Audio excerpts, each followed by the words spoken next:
Assalamualaikum warahmatullahi wabarakatuh. Perkenalkan, nama saya Muhammad Royan dengan NIM C1C02205. Di sini saya akan menjelaskan akad istisna untuk memenuhi tugas video dari mata kuliah akuntansi syariah. Latar belakang: dalam era globalisasi dan pertumbuhan ekonomi syariah yang pesat, masyarakat semakin membutuhkan sistem transaksi keuangan yang sesuai dengan prinsip-prinsip Islam. Salah satu bentuk akad yang menjadi solusi dalam pembiayaan proyek atau pemesanan barang dengan spesifikasi khusus adalah akad istisna. Akad ini memungkinkan terjadinya transaksi jual beli barang yang belum ada, namun dibuat atas dasar pesanan dengan kesepakatan tertentu. Seiring dengan perkembangan lembaga keuangan syariah, pemahaman mengenai akad ini tidak hanya penting secara syar'i, tetapi juga dari sisi akuntansi, yaitu bagaimana perlakuan dicatat dan dilaporkan secara benar dalam sistem akuntansi syariah sesuai dengan PSAK 106. Hal ini penting agar transaksi akad istisna dapat dijalankan secara profesional, transparan, dan akuntabel.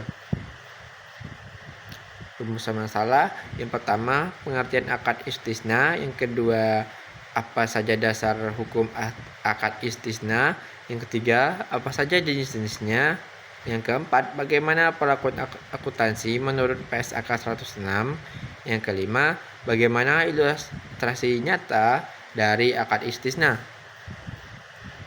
Pengertian akad istisna. Akad istisna secara etimologis berarti meminta untuk dibuatkan sesuatu, sedangkan secara terminologi, istisna adalah akad jual beli dalam bentuk pemesanan pembuatan barang dengan kriteria dan persyaratan tertentu yang disepakati antara pembeli, mustasni, dan penjual sani. Dalam akad ini, barang yang dijadikan objek jual beli belum ada saat akad dilakukan, namun akan dibuat kemudian sesuai dengan pesanan. Mazhab Hanafi menyatakan bahwa akad istisna sah apabila ada kesepakatan antara kedua pihak dan pekerjaan diserahkan kepada penjual, baik dibuat sendiri ataupun melalui pihak ketiga. Jenis akad istisna. Terdapat dua jenis akad utama pada akad istisna, yaitu yang pertama, istisna klasik. Dalam akad istisna klasik, transaksi hanya melibatkan dua pihak, yaitu pembeli dan produsen.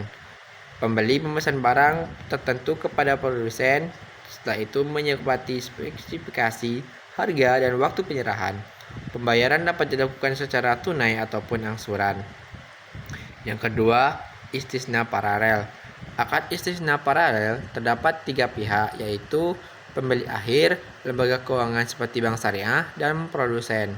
Bank melakukan dua akad terpisah, yaitu dengan nasabah sebagai penjual dan satu lagi dengan kontraktor sebagai pembeli. Akad paralel ini umum digunakan dalam pembiayaan proyek seperti pembangunan rumah atau pengadaan barang besar. Landasan akad istisna. Akad istisna didasarkan pada dalil-dalil syar'i yang kuat, yaitu yang pertama ada Al-Quran dalam surah Al-Baqarah ayat 275 menyatakan bahwa Allah menghalalkan jual beli dan mengharamkan riba. Ayat ini dijadikan dasar oleh para ulama untuk membolehkan berbagai transaksi untuk memenuhi prinsip jual beli syariah. Yang kedua, as-sunnah. Nabi Muhammad SAW pernah memesan cincin kepada pengrajin untuk keperluan surat kepada raja, menunjukkan praktik istisna. Yang kedua, secara ijma, para ulama telah menyepakati kebolehan akad ini sejak dahulu kala. Yang keempat, dari kaidah fiqhiyah dinyatakan bahwa hukum asal muamalah adalah boleh, kecuali ada dalil yang mengharamkan. Rukun dan ketentuan akad istisna. Dalam fikih muamalah, setiap akad memiliki unsur atau elemen pokok yang disebut dengan rukun, yang apabila tidak terpenuhi maka akad tersebut tidak dianggap sah. Rukun dalam akad istisna terdiri dari yang pertama, yaitu al-aqidain pada pihak yang berakad.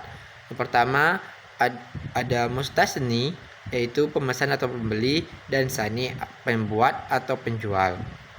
Yang kedua, ma'qud alaih atau objek akad. Barang atau jasa yang dipesan harus dapat dijelaskan secara spesifikasi secara jelas pada jenis, ukuran, bahan, model, dan kualitas. Yang ketiga, sirat atau ijab dan kabul. Pernyataan saling setuju dari kedua belah pihak untuk mengikat diri dalam akad. Selain rukun, akad istisna juga memiliki beberapa ketentuan agar sah dan sesuai syariah. Yang pertama, harga jual harus jelas. Yang kedua, spesifikasi barang harus jelas. Yang ketiga, tidak harus tunai. Yang keempat, boleh penyerahan tidak harus ditentukan.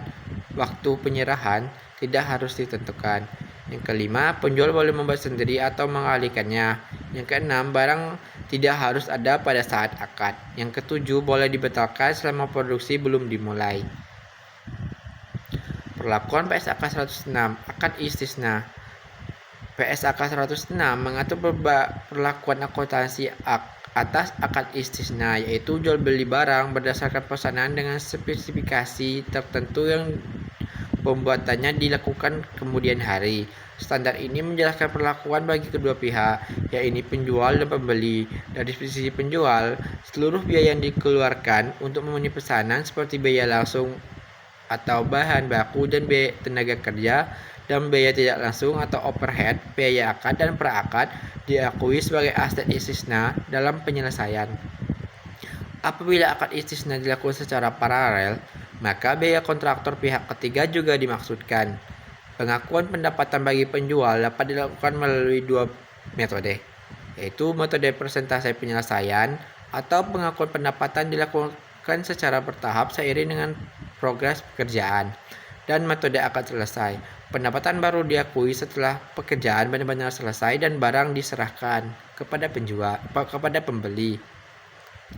Di sisi lain, pembeli dalam akad istisna akan mencatat transaksi sebagai aset dalam penyelesaian sebesar nilai tagihan dari penjual, disertai dengan pencatatan utang kepada penjual.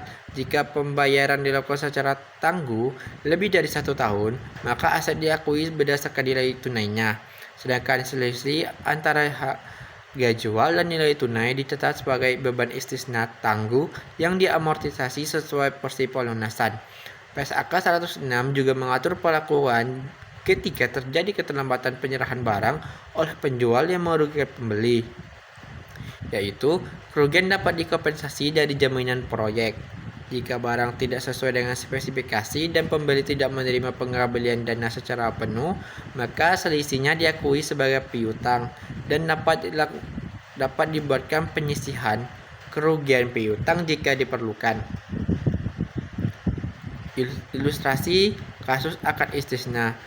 Contoh kasus nyata adalah PT Raja Wali yang memesan furnitur senilai 600 juta dan mendapat pembiayaan dari Bank Syariah karena keterbatasan modal.